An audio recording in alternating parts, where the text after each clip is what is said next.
장군의 소리 좌담에 참석한 분을 먼저 소개해 드리겠습니다. 해병대 사단장을 역임하신 황우현 예비역 소장입니다. 국방부 법무관리관을 역임하신 임천영 변호사입니다. 대한민국을 수호하는 예비역 장성단의 공동대표로 있는 육군중장 이창유 장군입니다. 사회를 보는 저는 대수장의 상임대표로서 예비역 육군대장입니다. 먼저 최혜병 고인의 삼가 명복을 빕니다. 최혜병 사건이 작년 7월에 발생했습니다. 이제 거의 1년이 가까워지고 있습니다. 그럼에도 불구하고 논란이 종식되지 않고 계속 후폭풍이 거세게 일어나고 있습니다. 예비역 장성단으로서 다른 무엇보다도 군사대비태세가 크게 염려가 되고 있습니다. 특히 우리 해병대는 북한군이 가장 도발을 하는 연평도 백령도를 책임지고 있는 아주 중요한 곳을 맡고 있는 해병대 사령부입니다. 그런데 최근에 언론 보도를 보면은 사령관조차도 조사를 받기 위해서 소환되는 등 이런 문제 때문에 과연 우리 해병대가 대비태세를 제대로 유지할 수 있겠느냐 하는 이런 염려를 하고 있습니다.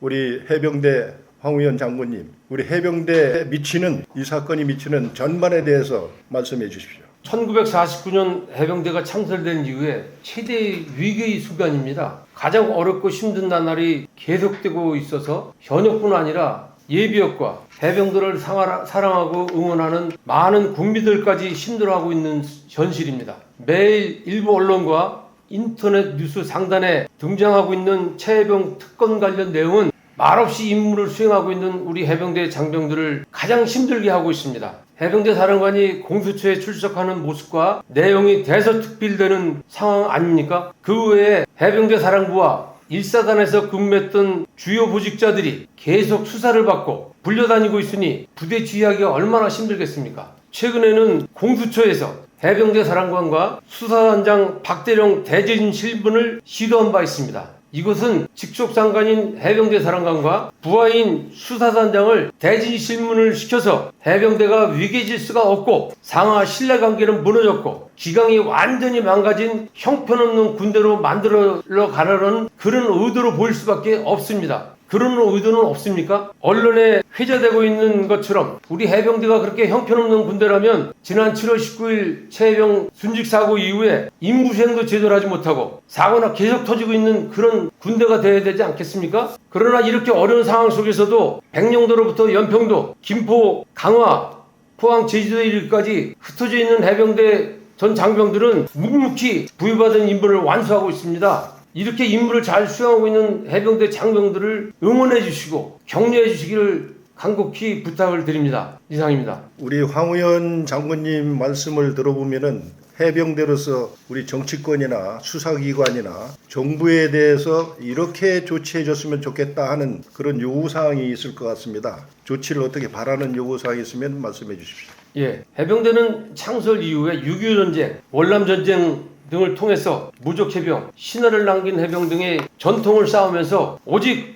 국가방위에 헌신해온 가장 강한 군대, 적이 가장 두려워하는 군대로서 자리 잡아왔습니다. 해병대가 하루빨리 정상으로 회복해서 본연의 임무에만 전념할 수 있도록 도와주시기를 당부드립니다. 몇 가지를 강조 말씀드리겠습니다. 제일 먼저 해병대 사령관을 비롯한 각 부대 지휘관들이 부대 지휘에 전념할 수 있도록 여건을 만들어 주셔야 합니다. 특히 해병대 사령관은 가장 위중한 지역인 서북도서를 방위하는 서북도서 방위사령관을 겸직하고 있습니다. 위중한 시기에 작전 임무에 전념할 수 있도록 해야 되는데 이렇게 불려다니고 언론에 휘둘리니 얼마나 힘들겠습니까? 사령관뿐 아니라 당시에 부사령관을 했던 현직 해병 이사단장도 똑같은 상황입니다. 공수처에 불려다니는 것이 언론의 주목을 받고 있는데 특검을 한다면 중계방송을 하지 않겠습니까? 두 번째로 세 곳의 국가기관에서 진행 중인 수사를 가능한 빨리 최단 시간 내에 종결시켜 주십시오. 해병대가 본연의 임무에 전념하면서 강한 해병대로 거듭나고 적에게는 무자비하며 국민에게 신뢰를 회복받을 수 있도록 여러분 도와주십시오. 세 번째로 같은 해병대이지만 같은 예비역이지만 다른 생각을 갖고 다르게 행동하는 예비역, 특히 박대령 주변에서 빨간 취업복을 입고 호위무사 같이 행동하는 예비역들에게 간곡히 부탁드립니다. 여러분도 해병대를 사랑한다고 말할 것입니다. 마찬가지로 다른 모든 예비역들도 해병대를 사랑하고 자부심을 갖고 살아가고 있습니다. 그러나 여러분, 진정으로 해병대를 사랑하는 것이 무엇인지 깊게 성찰해 주시길 바랍니다. 이 사건이 어떻게 언제 종료될지 모르겠지만 우리 모두 예비역으로서 하늘 우러러 한 점 부끄럽어야 되지 않겠습니까? 마지막으로 현재 상황은 해병대뿐만의 문제가 아닙니다. 전군에 해당되는 문제입니다. 각 군의 지휘 활동은 위축될 수밖에 없고 현재도 위축되고 있고 앞으로 수사 결과 어떻게 나올지 모르지만 심각하게 위축될 것으로 또 예상도 할 수 있습니다.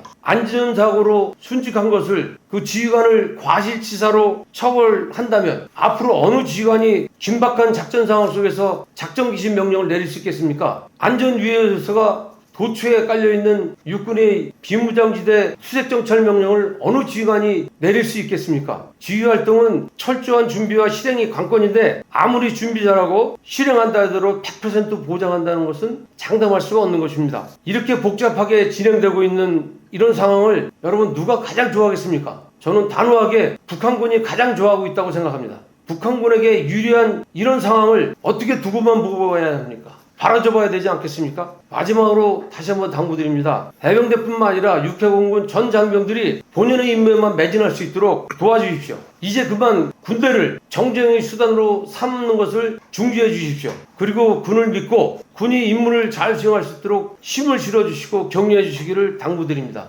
이상입니다. 우리 황우현 장군 말씀은 해병대의 의견을 대변하고 있다고 보입니다. 다음은 자유스러운 가운데 이 사건의 어떤 성격과 본질이 무엇인지 또 이 사건의 논란이 중심이 되고 있는 수사단장의 역할은 정당했는지 이 사건과 관련해서 논의를 진행해 보도록 하겠습니다. 참석하신 분들 자유스럽게 의견을 개진하시면 되겠습니다. 제가 한 말씀 드리겠습니다. 본 이 해병대 상황은 어처구니 없는 그런 상황이었다라고 생각됩니다.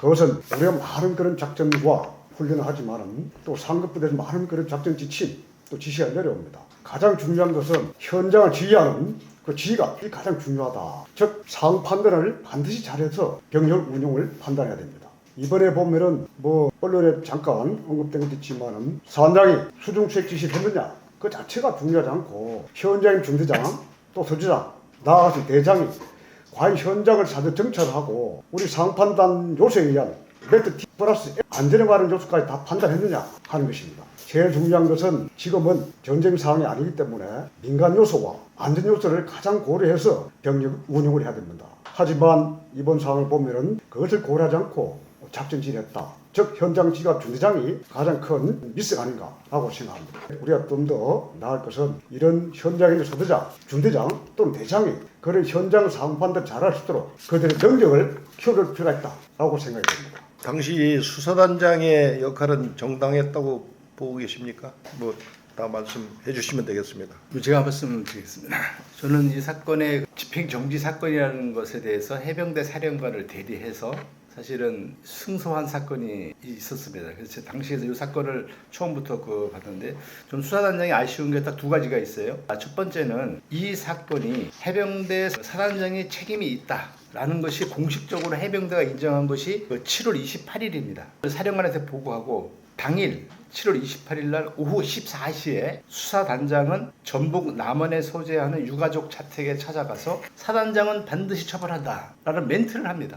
그러니까 최종적인 해군 참모총장 국방부 장관한테 최종적인 결정이 나오기 전에 28일 날 사단장은 처벌합니다 라는 이것이 사전에 이렇게 말을 확답을 주었다는 자체가 좀 문제가 있다라고 보고. 그게 어디에 나와 있는 거죠? 요거는 인터넷 매체 프레시안 대통령의 경로 진실이라는 여기에 이것은 팩트입니다. 제가 직접 만들어낸 것이 아니고 자, 군의 의사결정은 상급부대 지휘관에 의해서 바뀔 수도 있는 사항들인데도 불구하고 최종 결정이 나지 않았음에도 불구하고 28일 날 유가족에 찾아가서 사단장을 처벌한다. 그러니까 이제는 해병대 수사단장은 본인이 빠져나올 수 없는 자기 틀에 갇히게 된 것도 이 사건의 중요한 원인이라 생각하고요. 그건 아주 새로운 사실이고 수사를 하기 전에 이미 처벌을 하겠다는 생각을 수사단장이 가지고 있었다. 그런 말씀이시죠? 그렇죠. 예, 예.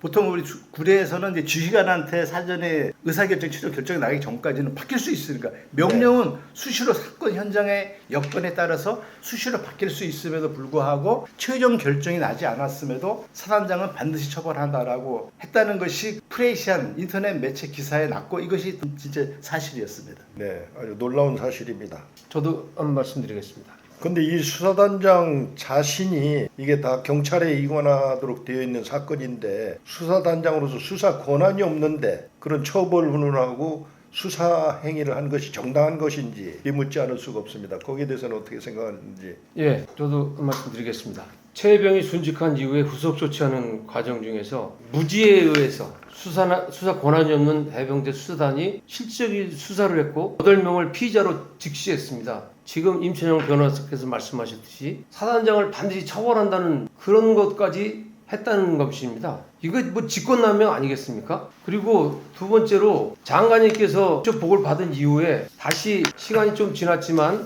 보류하라는 지시를 정당하게 했으면은 그 지시를 받고 보류했으면 되는 것이지 그것을 어기고 경찰에 이첩했지 않습니까? 그것이 명령 불복종이고 항명 아니겠습니까? 저는 그렇게 생각합니다. 네, 맞습니다. 우리 군내 명령 복종체가 군 조직을 유지하기 위해서는 상관의 명령에 절대 복종이 하는 거예요. 다만 불법하고 위법한 지시에 대해서는 수명할 의사가 없지만 외압을 받았는지 안 받았는지 상급자가 자기한테 지시한 명령이 이게 외압이지 아니냐 이걸 심사한다는 것 자체가 저는 가장 큰 문제로 생각하거든요.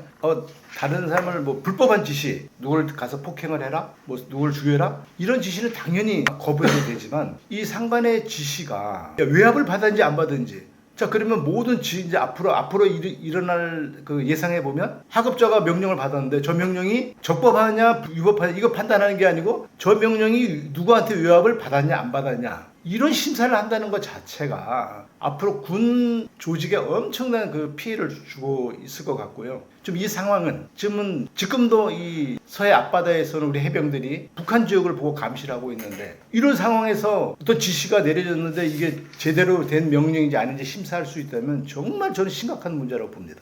네, 누군가가 의도적으로 사망에 이르게 한 사건이 아닌 민간인 실종자 수색작전 중에 발생한 안전사고인데 사단장까지 8명 무더기로 과실치사 혐의를 적용하는 것이 맞는지 수사 권한이 있더라도 저는 그런 데 의문을 가지고 있는데 그 점에 대해서는 어떻게 생각하십니까? 제가 한 말씀 드리겠습니다. 군에서는 이제 각종 많은 상황이 발생되기 때문에 그 사항을 잘 접촉해서 긴급 보고와 수시 보고 매뉴얼을 만들어서 보고 체계를 만들어놨습니다. 그래서 현재 그런 상황은 어떤 큰 상황이기 때문에 수시 보고 들어갑니다. 그래서 각 군과 해병 포함은 그리고 이제 추가적으로 합참까지 보고가 되고 이런 수시 보고 사항에 관한 사항은 국방부나 청와대는 상황실로 하나의 참고 보고로 이제 이렇게 들어갑니다. 근본 사건을 봤을 때에 이게 수시 보고면은 그에 따라 또 각종 사건 사항들로 매뉴얼대로 사건을 처리하고 징계권을 어떻게 할 것인가 하는 그런 매뉴얼을 지금 정해놨습니다. 현재 상황은 수시 보고 사항이요 1차, 2차 3자 책임을 가질 것이냐 하는 문제인데 가장 중요한 현장 지휘의 잘못 소대장, 중대장 좀 더 크면은 대장까지 정도는 이렇게 지휘책임을 묻을 수 있지만은 저 멀리 떨어있는 그런 사단장이나 유단장 이런 그 직책인 사람들은 현장을 잘 모르기 때문에 마음은 아프지만은 너무 큰 그런 어떤 지책임을 묻지 않았냐라고 생각이 됩니다. 제가 한 말씀만 더 드리면요. 현재 최해병 사건은 3개의 국가기관에서 정밀하게 조사를 하고 있습니다. 공수처에서 수사 외압과 관련된 사항, 그리고 군사법원에서 항명과 관련된, 그리고 경찰에서 사고의 전반전 내용을 수사하고 있는 상황입니다. 국가기관 3곳에서 수사 중인 결과를 기다려봐야 되는 것이 당연한 것 아니겠습니까? 국가기관에서 하는 수사는 믿지 못하겠으니까 국회의원들이 선정한 검사들에게 특검을 한다고 주장을 하는데 그렇다면 그 국가기관 3곳은 왜 존재하는 것입니까? 정치권에서는 해병대뿐만 아니라 전군의 임무 수행에는 전혀 무관심하고 오직 한 가지 목적 아닙니까? 이런 정치 행태에 해병대가 희생양이 된다는 것이 너무나 안타깝기만 합니다. 이 사건은 사실 아까 두 분 다 말씀하셨지만은 수색 중에 군사 작전 중에 일어난 사건이란 말이에요. 아까 뭐 복잡한 그 지휘 체계도 있지만 이번에 정말 저는 아쉬운 것은 해병대 그 박정훈 대령이 상당히 그 업무가 미숙한 업무 처리를 했다는 것입니다.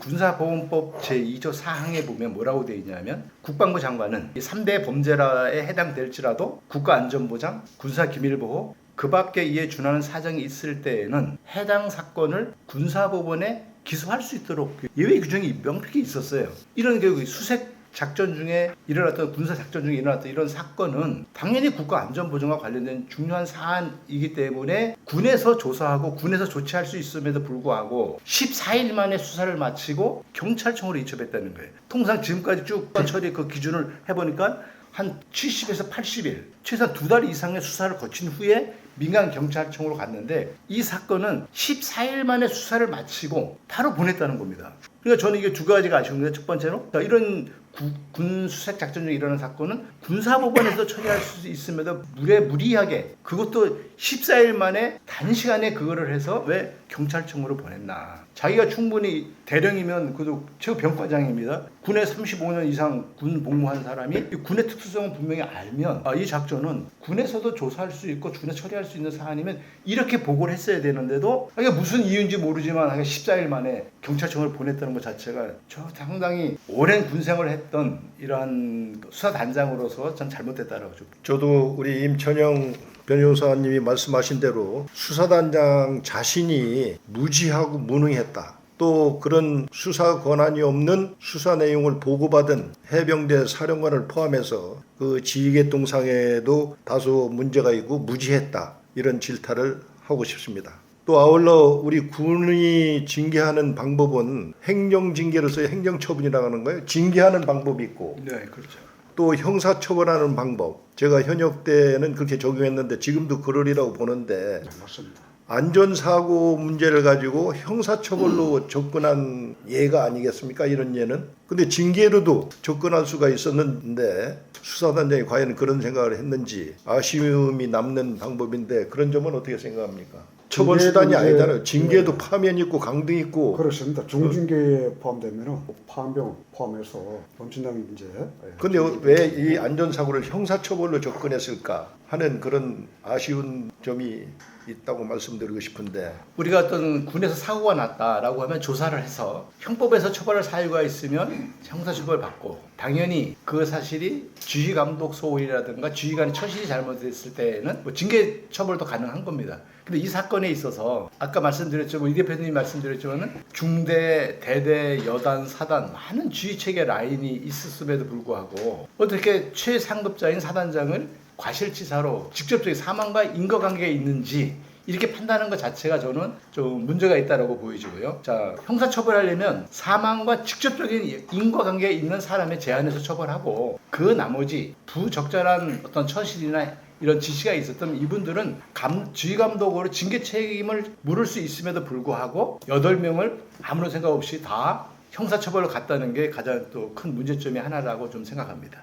최해병과 관련해서 마지막으로 제가 한 말씀드리면요. 군대에서 정상적으로 지휘하는 부대에서는 부하를 사지로 몰아넣는 지휘관은 절대로 없습니다. 마크 트웨인이 이런 말을 했다 합니다. 우리가 어떤 공격에 빠지는 것은 잘 몰라서가 아니라 자기가 가장 정확하게 잘 알고 있다고 착각하는 것이라고, 그것 때문이라고 합니다. 최초도 그랬지만은 현재까지도 박대령은 자기만 옳다고 주장하고 있고 그런 착각에 빠져 있습니다. 이제는 정치권과 일부 언론에 힘입어서 마치 자기가 의인이 된 것처럼 또 다른 착각에 빠져 있다고 생각합니다. 또한 많은 국민들도 박대령을 의인으로 생각하고 있다는 얘기를 들으면서 정말로 안타까울 따름입니다. 상황을 제대로 다시 한번 돌아봐 주시기를 당부를 드립니다.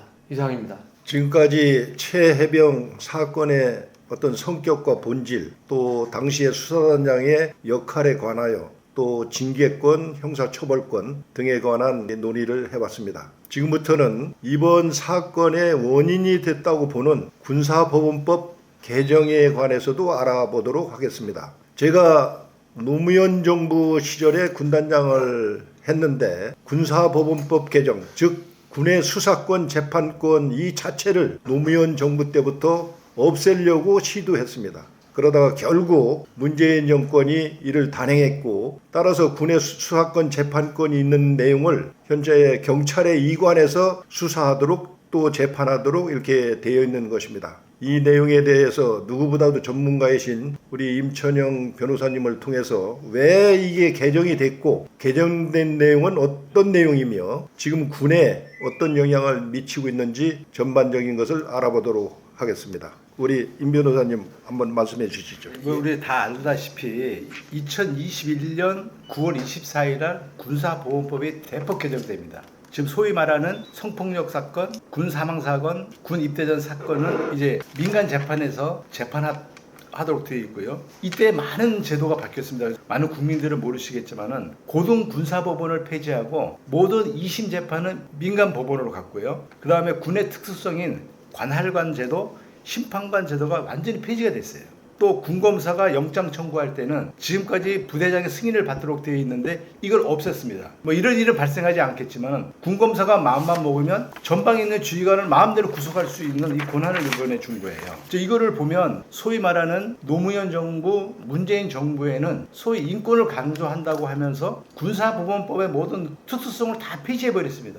사실상 이제는 군사법원의 특수성이 없어져 버렸습니다. 좀 여기에 대해서 참 아쉬운 점이 있는데요. 소위 말해서 미국, 중국, 러시아, 그 다음에 이스라엘, 이집트, 파키스탄 등 분쟁국 대다수 군사 강국은 군사법원을 다 가지고 있어요. 왜 그럼 군사법원을 군에 두고 있냐? 군은 좀 특수한 임무를 수행하지 않습니까?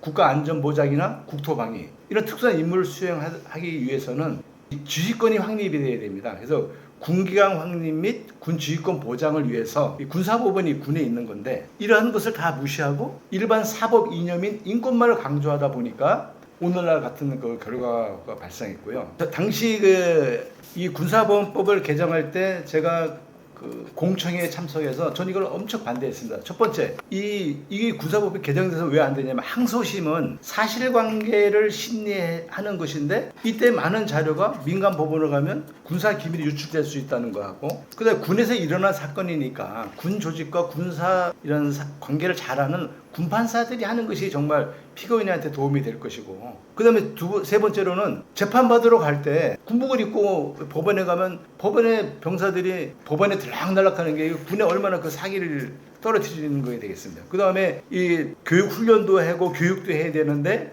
이 지휘 통솔에 어려움이 있을 것이고 또 만약에 이 고등군사법원은 사실상 지금은 여러 개의 지방 법원을 갖다가 통제하는 역할을 하는데 고등군사법원이 민간으로 가버리면 사실상 그 보통 군사법원을 통제할 수 있게 없다. 이런 것을 반대했음에도 불구하고 아주 이 소위 말하는 이해람 중사건으로 인해서 이게 무더기로 다 군의 특수성을 배제하고 군사법원법을 개정한 것이 이번 사건의 큰 원인이 됐다고 생각합니다. 군이 수사권, 재판권을 가지고 있는 이유는 전시에 대비하고 작전에 대비해서 선진국처럼 적용하고 있는 이런 시스템을 적용하고 있는데 문재인 정부 들어와서 군의 수사권, 재판권을 경찰에 이관했다. 이런 말씀인 것 같습니다. 특히 지금까지는 군이 1심, 2심까지도 재판권을 가지고 있었는데 2심은 물론이고 지금 1심까지도 사망사고, 성추행사고, 입대전 사고에 대해서는 1심까지도 경찰이 하도록 만든 거 아닙니까? 그렇죠. 그러니까 1심까지도 경찰에 이관토록 이렇게 했다 하는 그런 내용이 되겠습니다. 이런 내용을 가지고 예비역 혹은 군 일각에서는 문재인 정부가 군을 무력화시키기 위한 하나의 수단이었다. 이런 주장도 있는데 그 점에 대해서는 어떻게 생각하십니까? 지휘권을 무력화시키고 군의 수사권, 재판권을 경찰로 이관토록 함으로써 군의 정당한 그런 지휘권 행사를 보장하지 못했다. 그래서 빼앗았다. 이런 표현을 쓰는 경향도 있는데 그 점에 대해서 어떻게 생각하십니까? 추가 한 말씀을 드린다면 방금 이제 우리 임 고문님 잘 말씀하셨는데 현재 이제 군의 고위권한 지휘권에 관한 고위권한이 상당히 그것 때문에 많이 좀 일치되어 있습니다. 군에 미치는 그 영향이 이 부정적인 영향인가 잘 그 판단을 해야 되는데 현재 쭉 그 2021년 이후의 상황을 보면은 많은 오히려 그 부정적인 영향들이 많이 있다라고 생각이 됩니다. 그래서 앞으로 우리 군은 사기를 먹고 또 전쟁 엽치는 단계입니다. 그렇다면은 이게 중심이 바로 핵심이 지휘관인데 지휘관의 고위 권한을 확보를 해주고 그 가운데서의 우리 군 모든 장병들 인권을 보장도 가능하기 때문에 우리 이것은 재검토되어서 군으로 다시 돌아와야 된다고 이렇게 느껴집니다. 네, 군사법 개정이 다시 돼야 된다 이런 말씀을 하셨습니다. 근데 이 군사법이 개정에 대해서 경찰이 수사권, 재판권을 행사하다 보니까 특히 사망사고인 경우 군의 지휘관들이 대부분 수사 대상이 되는 것이 아니냐. 예를 들어서 병사가 사망했을 경우 그 원인을 수사하다 보면은 그거를 지휘했던 소대장, 중대장, 대대장, 여단장, 사단장까지 문제가 되는데 이런 지휘관들을 대상으로 불가피하게 수사하게 돼 있지 않느냐 하는 차원에서 지휘권을 굉장히 침해한다. 지휘권이 보장이 안 된다. 이런 두려움, 불안감이 있는 것이 사실인 것 같습니다. 또 이번에 충남 모부대에서 또 강원도 모부대에서 또 군기훈련 중에 사망사건이 발생했습니다. 또 이 사건은 또 어떻게 처리해야 됩니까? 우리 수사단장이 또 수사를 해야 됩니까? 경찰이 수사를 해야 됩니까? 그래서 초동 조치를 하고 그다음 저것을 민간 검찰, 또 민간 경찰로 수사를 이체해야 되기 때문에 어차피 우리 군에서는 경찰들이 수사할 수밖에 없는 그런 상황입니다. 그러면 이런 사건이 앞으로 계속 군이 강한 훈련을 하다 보니까 불가피하게 이런 사건들이 발생할 수밖에 없는 그런 여건인데 앞으로 계속 우리 경찰이 군의 특수 영역에서 수사를 하고 또 민간 재판을 받아야 되는 이런 상황이 계속됨으로 해서 군의 우리 장병들한테 미치는 영향, 사기에 상당한 그 영향이 있을 것으로 판단이 됩니다. 왜 대다수 전 세계 최대 군사 강국들은 군사법을 유치할까? 그것은 그 지휘권을 보장해주기 위한 것이거든요. 그 다음에 중요한 것은 사실 군이라는 것은 되게 위험 요소가 많습니다. 기본적으로 무기를 다 가지고 하다 보면 사실 그 인명사고가 날 수밖에 없는 상황인데 우리 황우현 우리 해병대 사령관도 얘기했지만 자기 부하를 사지로 몰아놓으려는 지휘관이 어디 있겠습니까? 그 훈련 기간 중에 발생하거나 또 작전간에 발생했을 때에는 이런 군의 특수성에 대해서는 군에서 조사를 하고 지휘권이 보장될 수 있도록 이 군사법 제도가 바뀌어야 되고요. 또 한 가지 말씀드리고 싶은 것은 이 군은 전시를 위한 집단입니다. 그러면 전시의 효력을 발휘하려면 평상시에 훈련되고 교육을 받아야 돼요. 그래서 이 평시에도 이 군사법원이 계속 유지되고 운영되어야 전시가 됐을 때 그것도 가장 중요한 게 초기 개전 당시에 이런 상황에서 모든 기능이 발휘할 수 있도록 하기 위해서는 평시에 훈련돼야 되는데 그렇기 때문에 저희는 평시에도 군사법원이 군에 설치돼야 된다. 또 군의 특수성을 인정해달라. 이걸 말씀드리고 싶습니다. 옳은 말씀이라고 생각됩니다. 이제 마무리 단계입니다. 최종 뭐 하실 말씀 있으면 짧게 간략히 한 말씀 해주십시오. 제가 해병대이기 때문에 저도 마무리로 한 말씀 드리겠습니다. 제가 말씀드렸듯이 해병대 사령관을 비롯한 우리 해병대 지휘관들이 임무에만 전념할 수 있도록 그만 부르고 그만 힘들게 해주셨으면 감사하겠습니다. 국가기관 세 곳에서 수사 중에 있으니까 수사 결과를 기다려 달라는 것입니다. 그리고 마지막으로 우리 해병대뿐만 아니라 육해공군 전 장병들이 본연의 임무만 매진할 수 있도록 군을 정쟁의 도구로 그만 사용해 주십시오. 이상입니다. 네, 감사합니다. 우리 국민의 가장 귀한 아들이 군에 들어왔습니다. 우리 군의 모든 지휘관들 포함해서 모든 장병들은 그 귀한 아들이 정말 튼튼한 몸을 가지고 튼튼한 정신으로 국가 방위를 하다가 또 부모님 품으로 돌려보내드려야 합니다. 이번 이런 상황들이 발생된 너무 아쉽게 생각을 하고요. 이런 일이 절대 발생되지 않도록 상급 부대에서는 무리한 작전 지침을 주지 말고 지휘관들은 현장에서 정찰을 통해서 반드시 안전과 그런 요소들을 잘 검토해가지고 병력 운영을 해서 정말 이런 사망 사건 이런 들이 한 건도 더 이상 발생되지 않도록 좋겠습니다. 저도 뭐 군에 한 30년 가까이 근무했지만 지금까지 군 생활을 하면서 TV에 해병대 복장을 군복을 입고 나와서 브리핑을 하고 또 군검찰단에서 조사받으러 나오라니까 못 나가겠다 하면서 시위를 하고 이런 걸 처음 보는 상황이었고요. 이 사건의 본질은 민간 경찰에 누구누구를 빼라는 게 아니고 민간 경찰로 이첩을 국방부 장관이 귀국할 때까지 이첩 보류해라는 지시입니다. 외압 지시도 아니에요.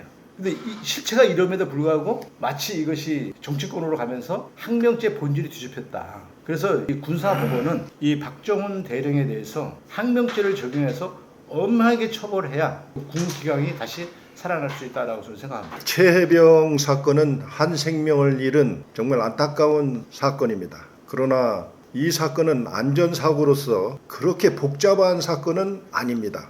그런데 정쟁의 도구로 전락함으로써 언제 마무리될지 알 수 없는 이 사건이 우리 군의 대비태세에 부정적 영향을 크게 미치고 있습니다. 첫째는 군의 대비태세를 약화시키고 있고, 두 번째는 지휘관을 위축시키고 지휘권을 실추시키고 있습니다. 세 번째는 장병들, 해병대 내지만 장병들이 분열되는 이런 양상을 보이고 있습니다. 정치권에서는 이런 소모적인 논쟁을 종식시키고 대한민국의 안보를 책임지고 있는 군의 대비태세를 고려해서 사건을 빨리 종식시켜 주기를 당부를 드립니다. 아울러 이 사건의 교훈으로서 우리 군사법원법 개정, 종전에 군이 수사권과 재판권을 행사하고 있었던 이런 점이 경찰에 이관된 이런 군사법법 개정에 대해서도 재검토해 주실 것을 우리 정치권에 부탁을 드립니다. 오늘 좌담회에 참석하신 분들 고생 많으셨습니다. 감사합니다.